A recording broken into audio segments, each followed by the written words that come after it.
Well, good morning, Deb. Thank you so much for taking the time to come on the Meaning Project podcast, especially during this time of year, the time of year for us therapists, when we're fairly busy. And I know, as you were saying, this is a pretty busy time of year for you. So once again, thank you for coming on. I am honored to join you. I'm looking forward to this. Awesome. So one of the reasons we're busy, we were talking about post holidays. You certainly are a specialist in relationships, marriage, and family and couples. How is practice in Connecticut going right now? We are very busy in Connecticut. I would think throughout the nation, since the pandemic, there has been a therapeutic shortage. There are not enough of us um, to um, to work with all those who are in need. As awful as the pandemic was, one of the benefits was there was a recognition that mental health is as important as physical health, and that we all struggle with something, and it is really okay to reach out and ask for some assistance and guidance and support. I hate to say that there was anything of a blessing out of COVID because it was horrific. And that piece, it became mainstream. It's really okay. Talk to somebody. That's so true. It's interesting to hear you say it, especially I know in your area over on the East Coast, it was quite horrific. I've got a good friend in some of my training who was a is a social worker in Connecticut, but because of his experience with COVID and what it was like being a therapist there, he had to go on the road for a while. He's been on the road for 4 years doing this. Because it got so difficult there and has been enjoying it. But he returns home to Connecticut he promises clients once a quarter he comes back to see them live. But that is, you're right. Not we can't say there's a lot of blessings out of COVID, but that is one of the ones we received is this opportunity to meet like this over Zoom with each other for consultation, but as well as with our clients as well. Yes, and it opened access to people who couldn't get to therapy. Mhm. And this whole platform now is offering, for those who can't drive, don't have access, to get from place A to place B. It's been fantastic in that realm. So you made an interesting point in the beginning there. Like, we know there's not enough of us. I talk to a lot of young students, and like, if you want to be guaranteed a job later in life, psychology, mental health, even in the bachelor's realm with Mhm. autism and applied behavior analysis, but then going on further for masters in counseling and doctorate, there are not enough of us yet, and there's such a need. So we can take this two ways. Why do you think there's such a need now?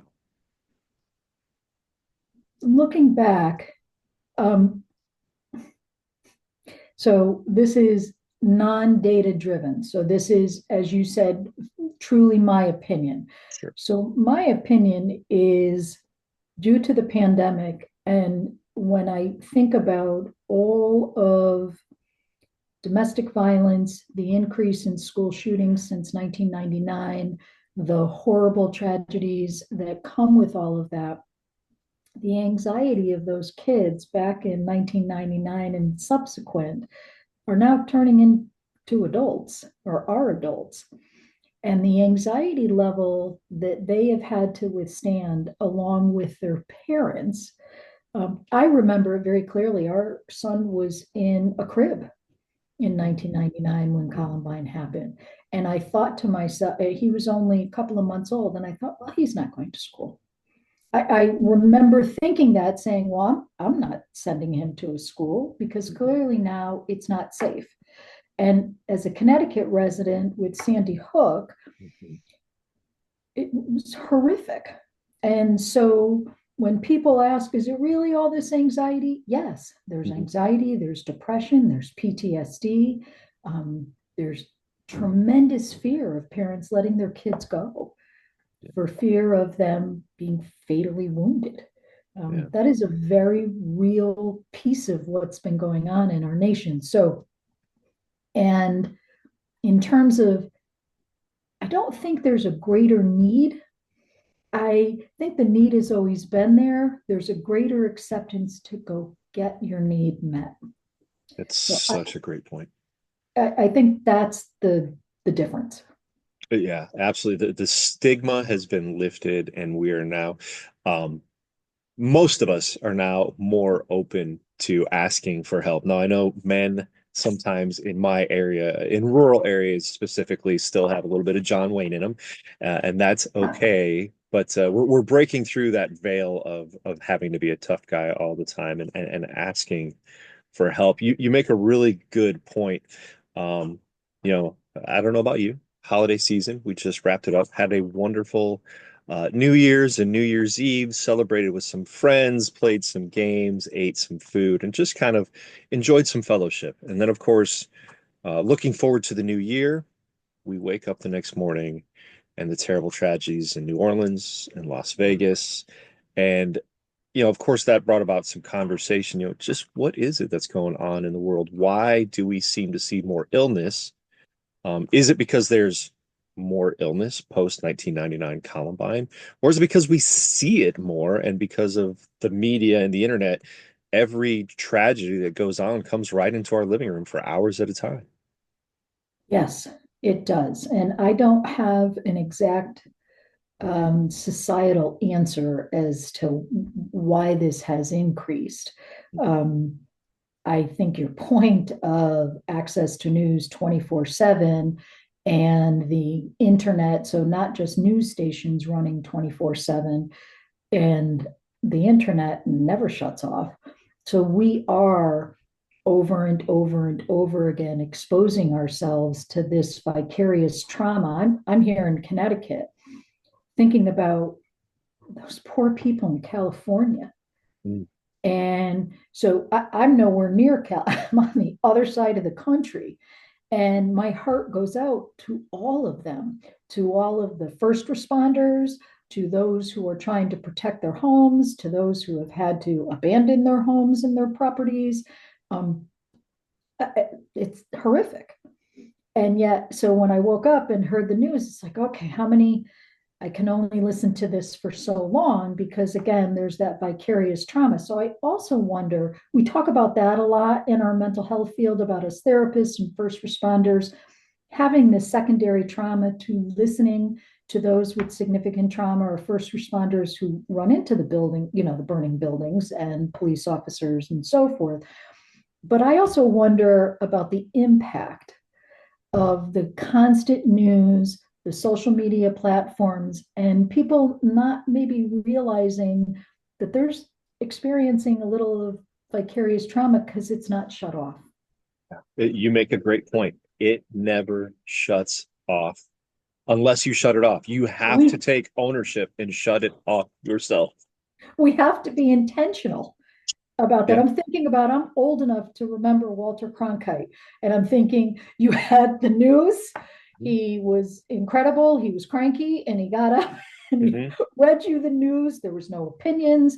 It was, this is what happened. Here's the information. And then there were two newspapers delivered a day. You had the morning newspaper in the afternoon. That was it. So there wasn't this bombarding of constant information that may or may not be emotionally healthy for us. Right. Right. That's yeah, may or may not be emotionally healthy for us. I'm more of a Tom Brokaw guy. I Oh, do there we remember, go, Tom. right? So, That means because I'm older than you. we uh we would gather, and this was back in the day when most families tried really hard to have a family meal Yes. 5 to 7 nights a week. But our family meals were always full of hush, be quiet, and I'm trying to hear the news because dad would come in and turn the TV towards the dining room table, and we had to hear what the local news first, and then, of course, Tom and the world news had to say. And I was one of those young people back then that actually delivered that early morning paper. And you're right, that's all we got. A little bit of radio every once in a while as well, if you Yes, were of in course. tune to the AM. But talk a little bit. You use this. I use this word a lot, but not everybody may know what it means. You said vicarious trauma. We talk a lot about trauma. Talk a little bit more about vicarious trauma. What are we subjecting ourselves to when we don't turn off the social media and the news? Um, if we could think about a once removed, so Mm, a secondary exposure. Um, uh, 9/11. So there were, again, the first responders, there were all the family and friends of the loved ones we lost. And then, as an American, the trauma that I felt over watching, again, another horrific event, devastating and traumatic, I felt trauma from that. Mhm. There was secondary. I'm not a first responder. I wasn't in the city. However, as a concerned American citizen, I still think about that. I Mhm. still think about, there are still images in my head of the planes hitting the buildings. And then, of course, the news that covered Pennsylvania and the Pentagon. Um, I'm not sure those images are ever going to go away. Agreed. I think any one of us right now can pause and close our eyes and still see that. I know And just remember where we were that's what I in was that just going to say, moment. and still feel it, right? So yeah, I agree. So that was one of the most horrific events in recent history, Yes, especially in our country. But we continue to see yes. horrific events on a regular basis. And it feels like almost every one we become a little more numb to, or, oh, yeah, well, that's going on. What do we do about this vicarious trauma? Because we don't want to subject ourselves to it too much and keep that TV on all day long. But we need to care for others, care for ourselves. When it comes to this vicarious trauma, what do you recommend for your clients? So you said it earlier, be intentional and shutting it off.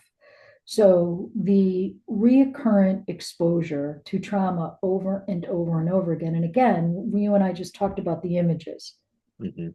the images that are in our minds from very traumatic events, from 9/11 to school shootings to mass shootings to what we send our military in to on a daily, right? So all of those images.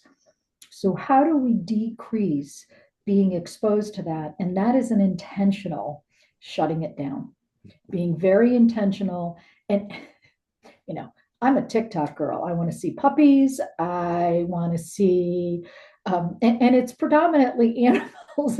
Is so if I open my TikTok feed or even my YouTube, you'll see, we had several dogs in our lifetimes, and so that's what you'll see because it brings me joy.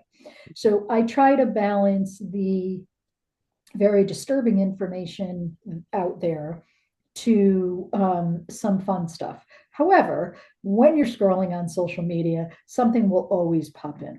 It's unavoidable. You like one thing online or on social media, and then your for you is filled with it. Um, so I think to your point, the best way is to shut it down. So when we talk about self care, the self care means, mentally, physically, spiritually, how are we actually caring for ourselves? What are we doing? And so, what does that mean to each and every person?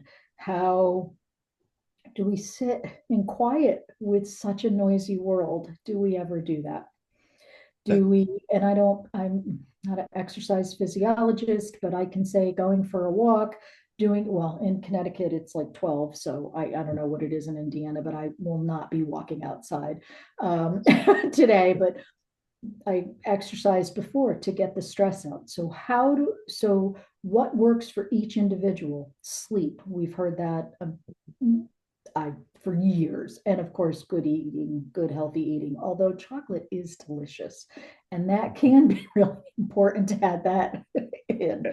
Everything in moderation. Absolutely. Yes. It is a balmy 16 degrees here in Indiana, with a wind Nice. chill bringing it down to 5. Oh, And well, I don't know about so you're going to go regrettably. for a walk today, right? I will be demanded to on several occasions because there's a 4-year-old Great Pyrenees upstairs, who Oh, demands, cold, loves. Now, July, August, can't get her out of the house. This no. time of year, got to be outside or else I hear about it.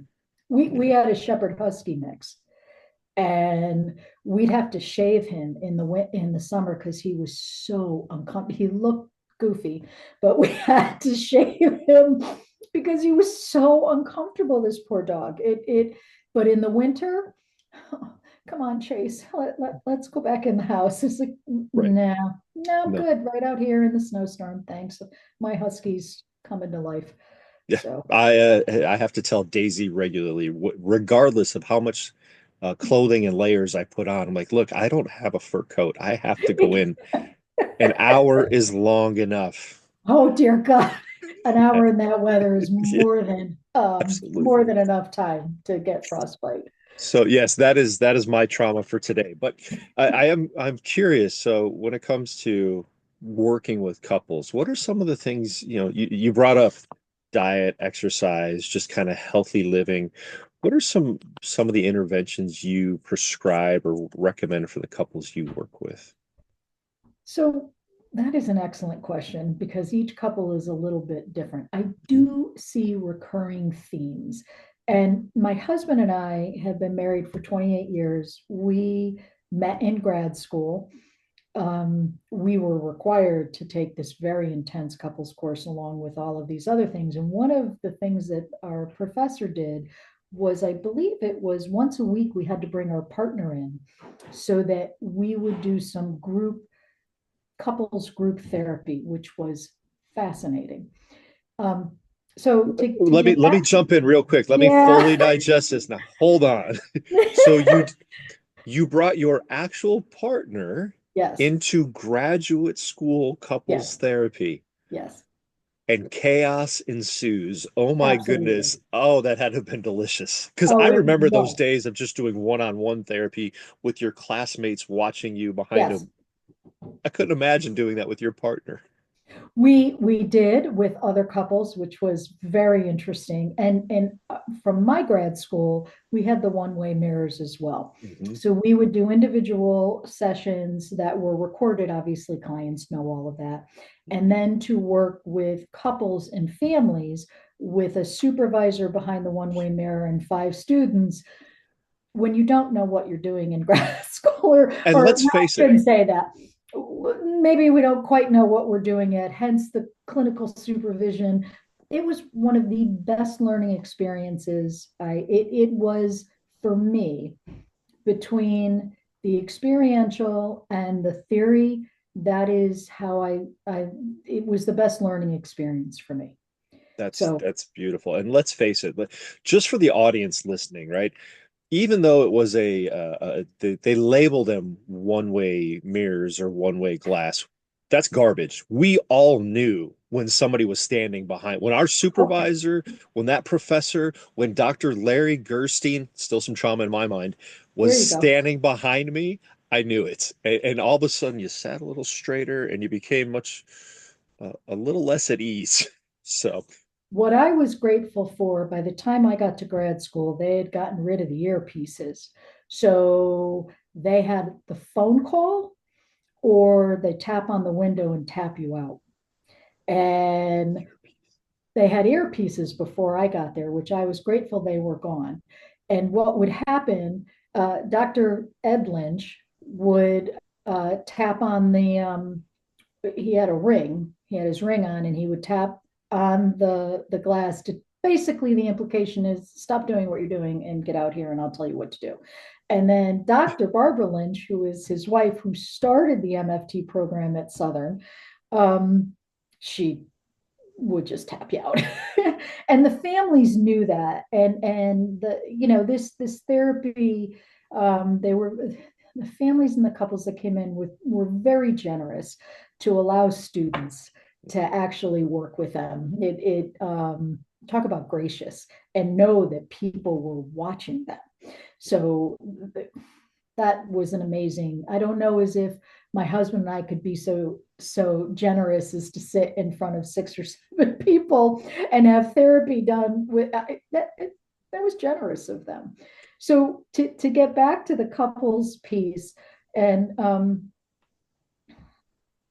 I would say that one of the most important interventions or things for couples to think about, which we don't, which is what are we bringing to our marriage from the generation behind?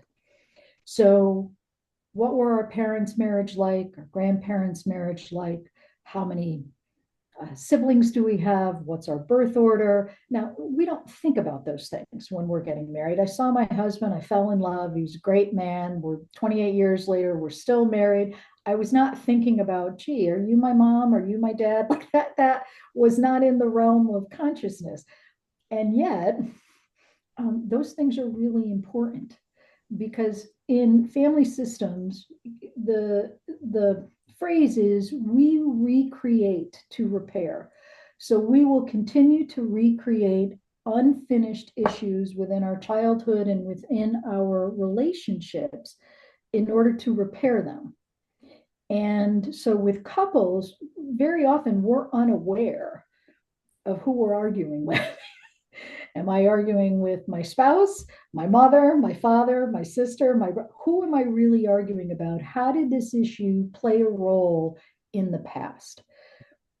The other, well, I don't know if you want to comment on that because those were a lot of words. I you're so you said it far better than I have because every client, every couple I work with, I remind them all we know about being married, being a couple, being in a partnership is what we learned from our families of origin, both Yes. good and bad. And if we don't, as you said, if we don't take some time to how many couples actually take time to recognize that and pay attention, unless they're in a therapist's office or somebody recommends a Gottman book or something like that, we're thrown together and said, okay, good luck, go figure it out. So, I mean, you factored in so many more details, though, birth order and I didn't even think grandparents. My goodness, yes, it goes as far back as our grandparents. Talk a little bit about what you use to help clients get through those difficult times. So the model that I work under is actually was designed and created by Dr. Barbara Lynch. So I took her work with permission from Ed, um, to bring her work to life so that I could move forward and train other clinicians on her model. So basically, the premise is to take all of that information. So if I'm going to work with a client, I actually want to know their genogram history.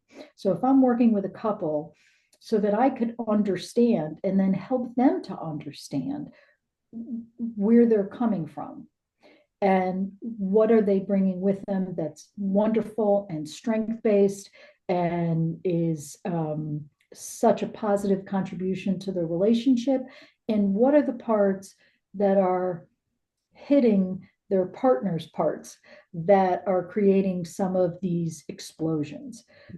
So that's one piece. The other piece is one of the things I see very often is people not knowing how to talk to each other directly. That there are these very indirect ways of communicating, and so what happens is the couple will just stop Mhm. because they have had this argument 72 times. They're sick of the argument, and they don't keep arguing until they get it resolved. Because the real words that need to be said, understandably so, sometimes we're too intimidated to say them. We don't want to hurt the other person's feelings, or we're so mad at them that we know it's going to come out in a way that's really harmful. Something you said, two things I want to ask you about. That idea of keep arguing until you have it sorted out, I think is so important. First, and we can maybe even comment on this, you have to fight fairly, you have to argue kindly. Every good relationship has conflict, but it has to be resolved. How do you help couples reach that resolution? Um, well, I ask them to continue the argument in the session. So that's the first thing. The other thing that was shared with me that I love is there are a minimum of 7 irreconcilable differences in every marriage.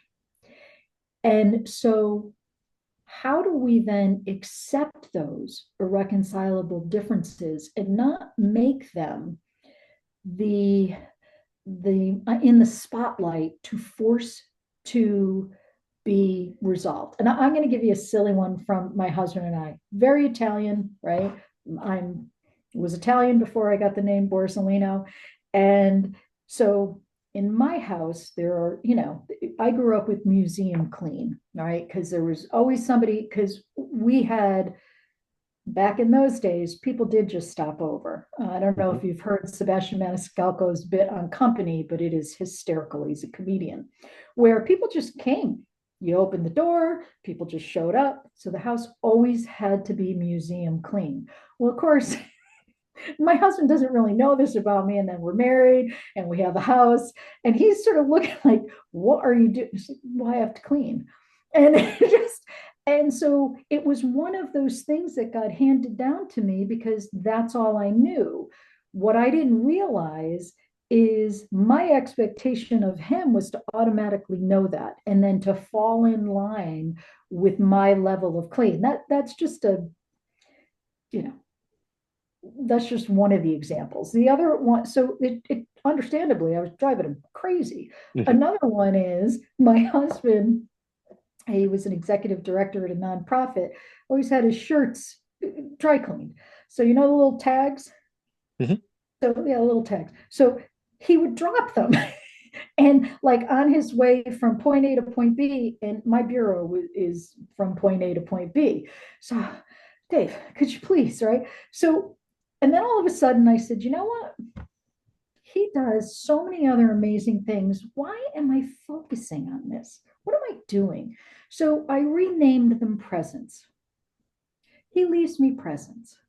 And that was how I was able to reconcile something that seemed so true, but I was making it much larger than it was. So those are some examples, small I just had a 62-minute session on that last night, about the difference in expectations between cleanliness and clutter. And you're right, that is such a family of origin thing. Growing up, my mom stayed home and she smoked in the house. So Oh, she had to dust and vacuum, and was compelled to dust and vacuum and clean every day. And if my brother and I shared a room, if there was any clothing sticking out of a drawer, we could be guaranteed when we got home, where would that drawer be? oh, It'd be on the ground, right? absolutely. Reorganized. Reminding you, get You it know done. this. Get it? Yeah, Oh, yeah, I do. absolutely. I and, do. and I married into a family that believes heavily in antiques, which is in my mind another word for clutter. And so those two different perspectives certainly clashed early on in our marriage, and learning that things don't have to always be decluttered and clean, and there's a certain level to work with. And conversely, my wife's learning that sometimes it's okay to pick up in case people stop by. It is, so those are those things that we don't think about that we are bringing into the marriage. And so in the beginning of uh, trying to get my husband, we'll just use that as an example of the presence, it was, I took it very personally, as if he was being disrespectful or not hearing me, not understanding that that was nowhere near in that interaction between the two of us. Mhm. And so one of the things in couples therapy is when a couple has become disconnected or has had great difficulty communicating or finding intimacy again and are angry and resentful, one of the things that happens is every interaction with their partner, they view from that lens of resentment and hurt and anger. Mhm. So even if it has nothing to do with it, that's how they view the interaction. So, see, you're doing it again. See, you didn't hear me. You didn't listen to me. You're not respecting what I need. You're not respecting what I'm asking for. And in reality, it's just a tissue,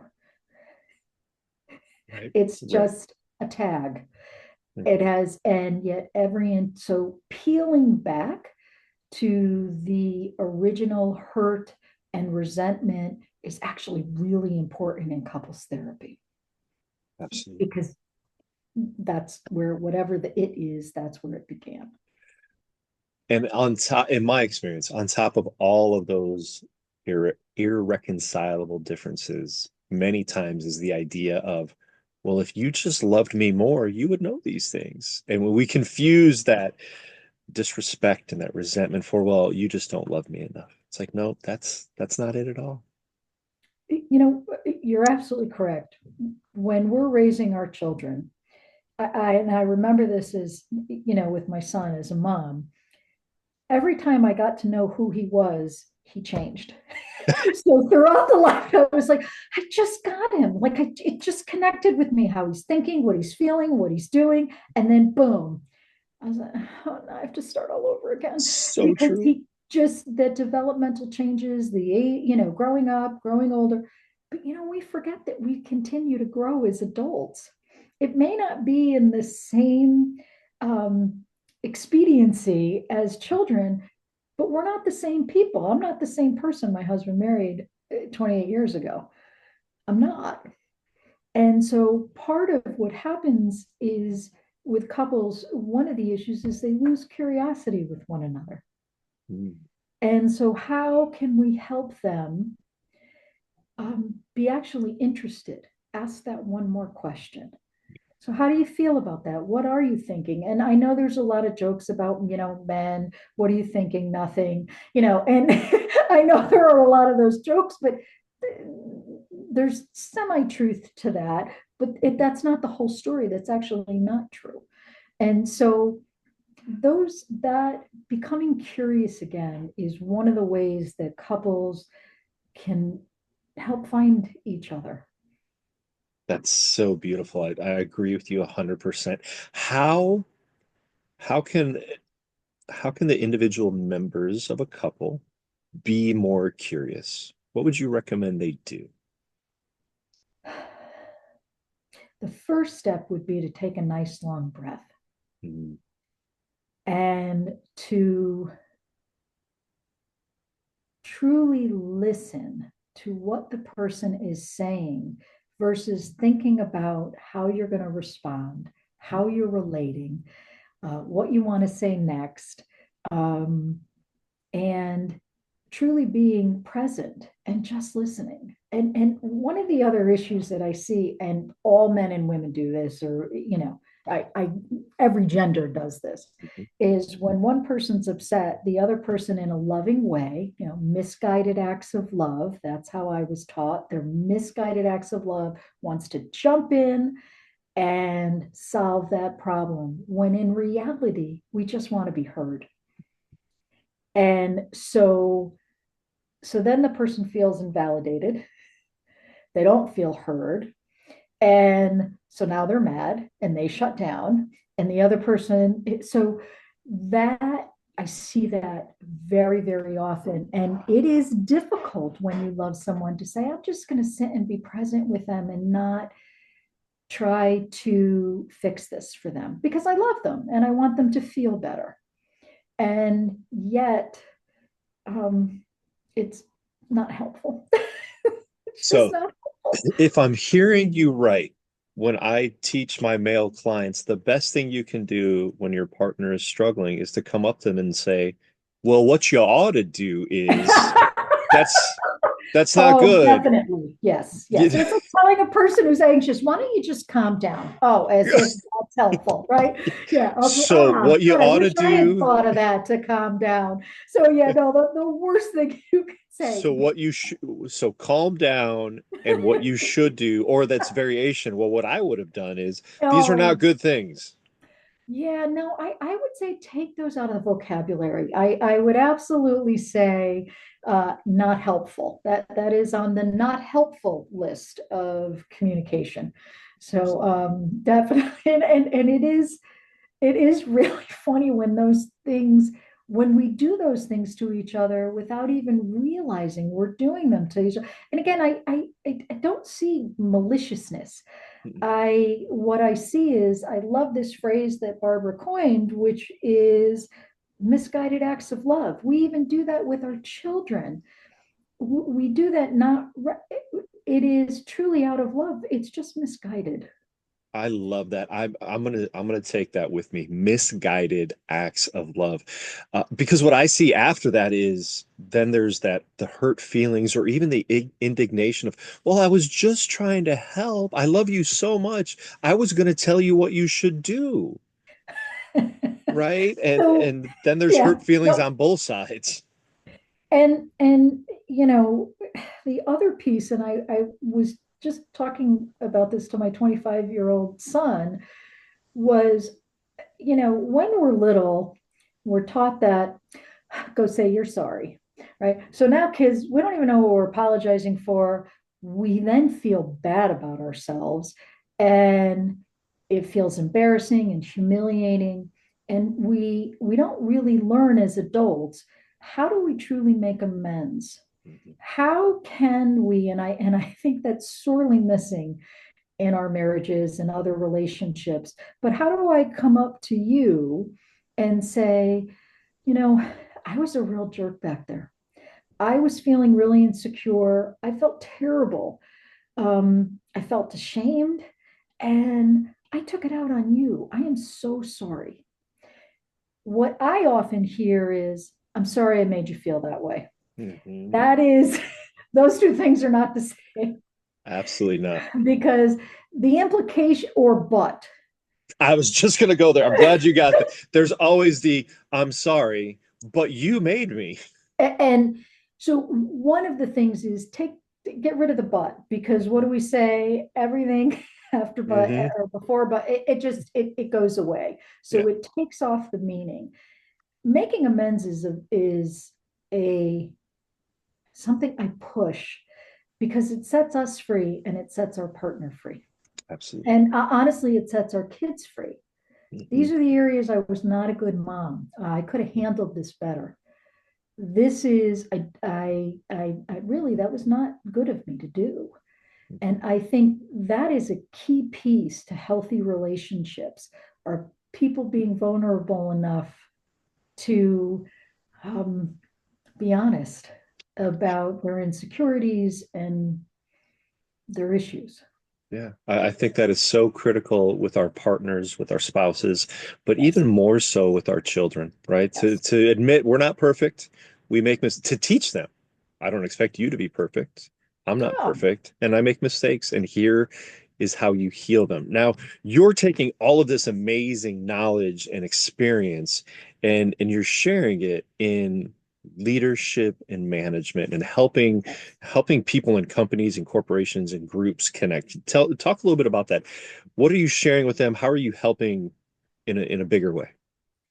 Well, the ultimate goal in any kind of management and leadership role is bringing out the best in those who work with us and for us. Can you And say that one more time? That is so beautiful and so true, and it bears repeating. um, the in the primary purpose in leadership and management is to pull out the best in those who work with you and for you. And before I became a therapist, I was actually in sales and sales management. And so that was my first career. This has been my second career. And I worked for a lot of nonprofits and was in high level management positions, and recognizing, how do I build a team? So this is from also personal experience in this. This isn't from a book. Mhm. This is from what I learned.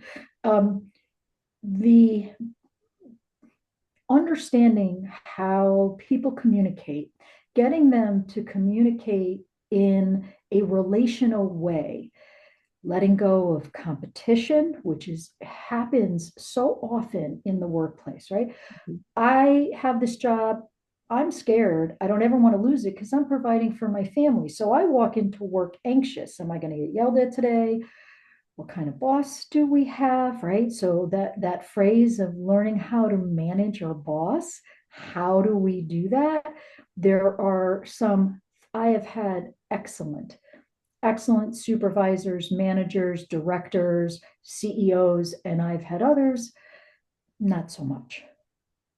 And so for me, how do I take Sally's skill set and help her to gain the confidence she needs to be the best she possibly can be? And then how do I, when I'm sitting at staff meetings, now I'm a systemic therapist, right? I'm a family therapist. So studying and practicing and recognizing what's not being said, what are the overt messages? More damaging, though? What are the covert messages? I don't know if you've ever been in a staff meeting and you're like, oh, that was a slap. That was not, that was a compliment with the right hand and a slap with the left. That was not a good thing. So, trying to get people to understand how they actually impact somebody else. And so helping managers to learn how to build really good teams, how to supervise in a way that you can trust and verify, Mm. and not just either micromanage or, well, have you seen my boss? I haven't seen them in 3 days. It's like, well, no, that's not good either. They're like, how do you find that middle and how to coach people, how to coach your team? I wish I'm no, I'm glad I cannot remember where I heard this week, but somebody had told me that they had a supervisor, and that supervisor said, "No, no, it's good to micromanage. Here's how I do that." And I felt so bad for that person. Like, oh my Yeah, goodness. it's awful because the Mm-hmm. again, now we talk about the covert message. Mm-hmm. The covert message of micromanaging is you're not competent. The person receiving that message doesn't look to their manager and say, wow, you're really anxious and you don't know how to let go of anything. The message is you're not, they're taking in, I'm not competent. Right. And therefore, you have to do my job for me. Right. And therefore you'll never become competent. You Mm-hmm. know, you mentioned something, a great tool that I wanted to highlight when we were talking about couples and family. You breezed right by. You said the genogram, and not many people that listen Oh, know the geno. And that's that great old grad school tool where well, you probably can talk about it better, but I'm curious, is there a genogram for the work you do with company? Talk a little bit about the genogram for couples first. okay. So a genogram is truly a family history. If you've ever seen advertisements for what is the name of it? It's not DNA, it's Hmm. ancestry.com, where Hmm. you can find your people generations back. It is pretty much the same thing, except for what we look for is patterns of substance use disorders, mental health, any kind of domestic violence, or many other areas that impact families. So maybe job losses or job gains, poverty, right? So what we do is we go back about 3 generations, as much as people know about their families, and try to figure out again, what are they replicating within their family of creation that they're not aware of. I love this story. You have 3 generations of Italian women, sitting at the island, and the granddaughter has the honor, she's old enough and has the honor to have the whole family come to Easter dinner. So she takes out her ham very proudly and she lobs the end off of the ham, and now she starts to dress it. And the grandmother looks at her, and we would call them nannies. The nanny looks at her and says, why did you just cut the end of the ham off? And her mother, the granddaughter's mother, looks and goes, Mom, what do you mean why? You always cut the end of the ham off. I cut the end of the ham off. Of course she's going to cut the end of the ham off. And she said, well, I cut the end of the ham off because I didn't have a pan big enough. I don't know why you're doing it. But this is what we do over and over and over again. So part of that genogram, and if we think about work, it's the same process. What are we doing unknowingly over and over again that's keeping us stuck, that's keeping our team stuck, that's um, interfering with truly having fun and productivity. We forget it's really okay and really important to enjoy what we do and have fun. So, yeah, Hopefully, you spend 8, 10, 12 hours there a day.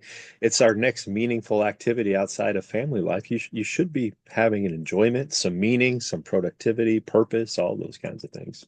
and those disruptive relationships, the relationships within the workforce that aren't working, are the ones that prevent the productivity, the having fun, and the meaningful connection of being on a team.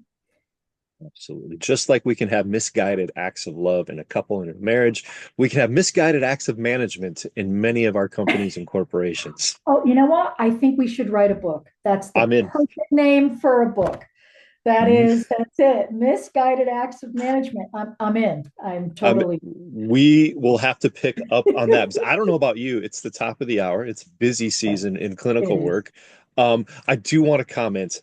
I want to be around that Easter table because throughout our entire conversation, you sharing that story, I heard a little bit of that Italian coming out in your storytelling, and it was truly beautiful. I loved hearing that story, but it's so true. We often forget why we start doing something and what happens at work, in marriage, all these relationships. Deb, where can people find out more about your work? Where can they go to find out more about you and your husband and your offerings? So we are, our website is piecesthatfit.com. You can call me directly at 203-232-4462. And I have an email address that is dborzellino@piecesthatfit.com. So Peace. any of those ways, and I'm going to be very bold because we talked about being very direct. I would love to come on and talk to you some more. I Absolutely. I'm going to be very bold. This has been the highlight of my week. So thank Oh, you. I really appreciate this very much. I appreciate. I feel like we just scratched the surface of couples work, relationship work. It's not just about couples, but healthy relationships at home and at work. Would love to have you come back when we're both a little bit less busy. Well, that's one of the things in our line of work. It's good to be busy. It's a job Oh, that we wish sometimes we'd wake up and didn't have to have, but there are always going to be people that need a little bit of help. yes. And I'm sure they are truly blessed to be able to work with you, Deb. Thank you so much for taking the time. We will definitely have you come back on again soon. Thank you so much. I'm wishing you a wonderful, happy new year. You too. Take You care. take care.